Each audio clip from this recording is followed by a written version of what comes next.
जालना शहरातील पाणी पुरवठा खंडित झालेला आहे, बंद झालेला आहे, काय सांगणार? पाणी पुरवठ्याची वीज महाराष्ट्र महावितरणने खंडित केली काल.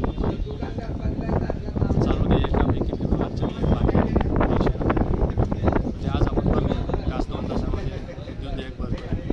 त्यांना विनंती करतो की पाणी पुरवठा सुरळीत करायचं. सर कधी पण चालू होईल सर? आपण आज पैसे भरतोय दुपारी, आता कधी चालू करतायत ते महावितरणच्या अधिकाऱ्यांशी बोलल्यानंतर.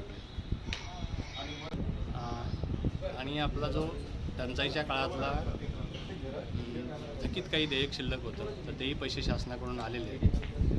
त्याचा पाठपुरावा आपण गेल्या 2-3 वर्षापासून करतो आहे. तेही 4 कोटी रुपये आपल्याला प्राप्त झाले आणि त्यामधले साधारणपणे 1 ते सव्वा कोटी रुपये थकीत आहे.